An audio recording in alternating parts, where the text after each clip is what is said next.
నమస్తే అందరికీ. జస్ట్ ఇందాకే నా ఫ్రెండ్ మాట్లాడాడు.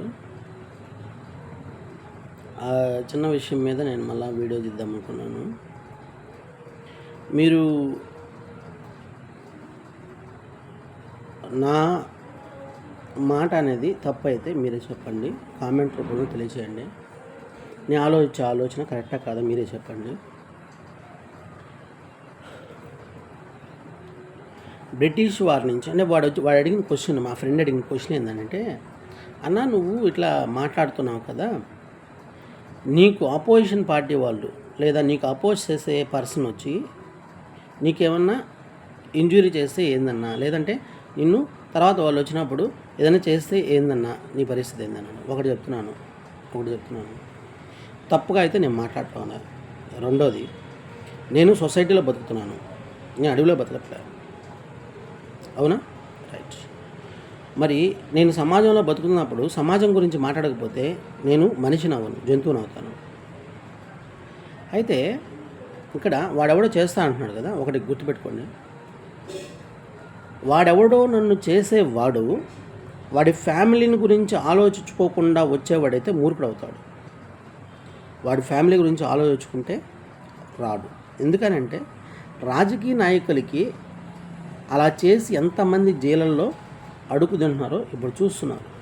నేను ఏ నాయకుడికి సపోర్ట్ కాదు, మంచికి సపోర్ట్, మంచి చేయండి రా అని కోరుకుంటున్నాను. సరే, దీనికి అందరికీ ఒకటే ఆన్సర్ నా దగ్గర ఉండేది.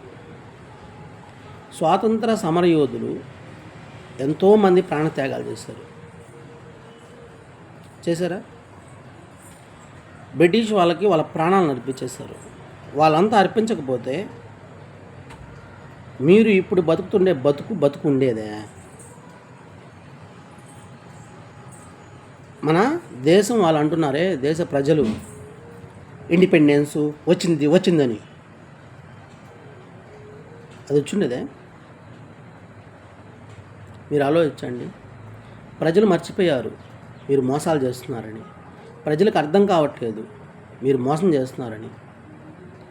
ప్రజలు నమ్ముతున్నారు మీరు ఎదవలైనా కూడా.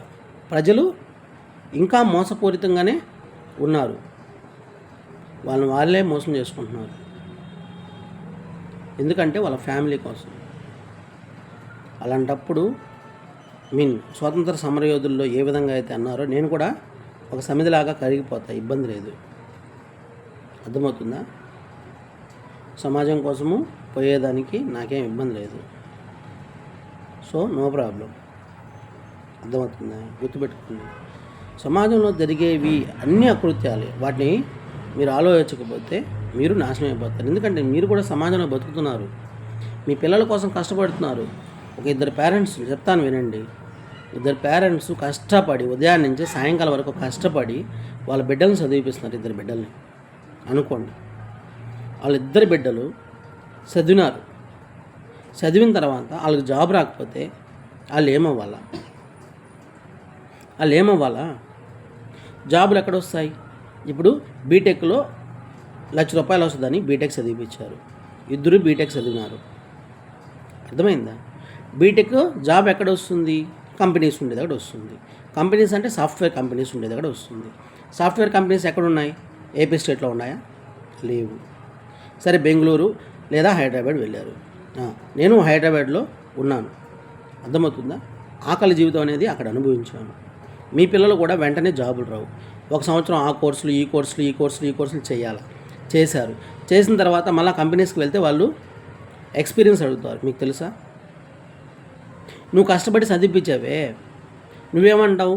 నేను చదివించాను కదా, నీకు జాబ్ వచ్చేయాలి కదా అంటావు. వాడికి జాబ్ ఎవడు ఇస్తాడు? వాడు ఎట్టా నడిచేది? వాడి పరిస్థితి ఏంది? నీకు తెలుసా? చదివిపించేసిన వెంటనే రావు జాబులు. వాడేమో వాడి కష్టం పడుతుంటాడు, మీరేమో మీ పరిస్థితి ఆలోచించుకొని ఇంకా ఆడబెట్టామరా అంటారు. అక్కడ కూడా మోసాలు జరుగుతుంది తెలుసా? మోసం లేని సమాజం చూపించండి చూద్దాం. కనీసం మోసం ఎందుకు చేయాలా? ఈడు మన భారతదేశంలో పుట్టిన పౌరుడే కదా, వీడిని ఎందుకు మోసం చేయాలని ఎదుటి పర్సన్ అనుకుంటున్నాడా? ఎదుటి పౌరుడు అనుకుంటున్నాడా? ఎదుటి పౌరుడు అంటే మీ రాజకీయ నాయకుడు కాదా? వాడు పౌరుడు కాదా? భారతదేశంలో పుట్టలేదా? ఇంకే దేశంలో పుట్టాడు? ఎవడికి పుట్టాడు? మోసం చేసే ప్రతి ఒక్కరూ అలా అనుకుంటున్నారా? అరే మనకు ఎదుటి వారి దగ్గర మోసం చేయాల్సిన అవసరం ఏముంది, మన తమ్ముడే కదా, మన అన్నే కదా అనే ఆలోచన వస్తుందా? వాటి మీద చూడంటారా బేవాకోఫ్స్, వేస్ట్ ముండా కొడకలారా. నా ఇంటికి బీక్కునే తర్వాత చూసుకోవచ్చు. ఫస్ట్ అవి చూడండి, మీ బిడ్డల భవిష్యత్తు చూడండి.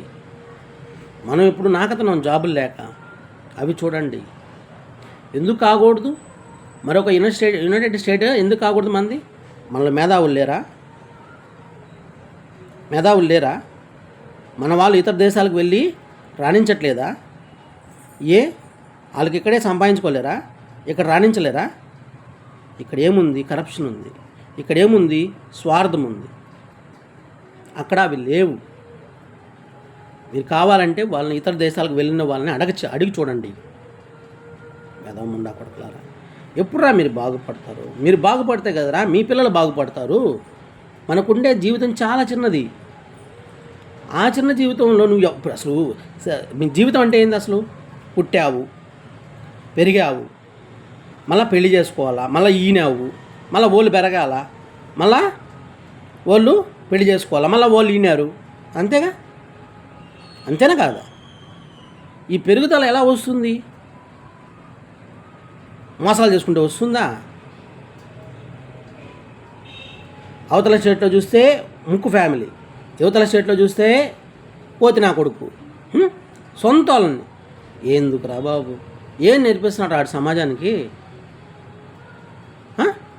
మనిషి కారు కింద పడిపోతే వాడి ప్రాణాలకు విలువ లేదురా? వాళ్ళ ఇంటికి పోయి పరామర్శించడు. ఎవడో బెట్టింగ్ పెడితే వాడు గొద్ద కడిగేదానికి ఇటు పోయి ఇంకోటి చంపుతాడు. అవసరమరా? ప్రేమించండిరా. ఇప్పుడు ప్రేమించండి. మా అన్న మా చెడ్డి వాడు ముడ్డని ప్రేమించండి. నేను కాదంటం లేదు. వాడి ముడ్డులో కూడా దూరిపోండి, నేను కాదంటం లేదు. వాడు డ్రాయర్లో కూర్చొని అయితే నెత్తిని పెట్టుకోండి, నేను కాదంటం లేదు. వాడి మంచోడైతే దూరండి. లేదా వాడికి చెప్పండి, అన్నా చెడ్డి అన్నా ముడ్డన్నా నువ్వు చేసే తప్పన్నా అని చెప్పండి. వాడికి తప్పు చెప్పలేరు. వాడు చేసే తప్పుని ఓకే అంటారు. మళ్ళీ మీ ప్రాణాలు తీసుకుంటారు, ఎదురు వాళ్ళ ప్రాణాలు తీసేస్తారా? బాగుందిరా? మీ ఇంట్లో వాళ్ళ గురించి ఆలోచించుకోండి. ఏమే అన్న మా ఇంట్లో ఎవరు లేరు, నేను ఒక్కనే బేవాస్ అంటావా? నిన్ను నమ్ముకుని ఒక్కరు కూడా లేరా? నీ అమ్మ లేదా? నీ నాయన లేడా? వాళ్ళు లేరా? నీ ఫ్రెండ్ లేరా? ఓడికి ఉపయోగపడు. సరే ఓడి కూడా లేడు, నువ్వు ఒక్కడే బతుకుతున్నావా? బేదిముండా కొడక, అటు బతికవుడు అయితే 20 బేది మాత్రలు వేసుకొని చచ్చిపో. 20 బేది మాత్రలు వేసుకొని బాత్రూంలో కూర్చో, చచ్చిపోతావు. ఎందుకురా బాబు? సమాజాన్ని మార్చండి. నేను అనేది ఫస్ట్ ఇక్కడ ఇల్లు సమాజం అనుకుంటే ఇది మార్చామనుకో నీ చుట్టుపక్కల అంతా మారుతుంది. అది మారితే ఆ పక్క ప్రాంతం అంతా మారుతుంది. అర్థమవుతుందా? స్టేట్లో మంచిని పెంచండి. ఏది ఎక్కడైనా అన్యాయం జరిగిందా, లంచం తీసుకుంటున్నాడా, వాడిని ఎట్లా ఇరికించాలా, వాడిని ఎట్లా ఇచ్చేయాలనేసి అడగంటారా?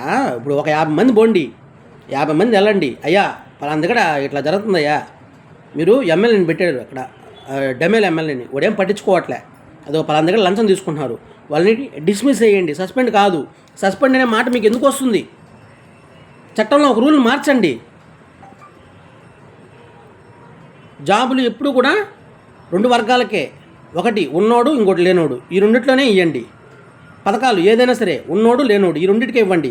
ఎస్సీకి, ఎస్టీకి, బీసీకి, గోచిపాతకి. ఓసీలు లేరా పేదోళ్ళ?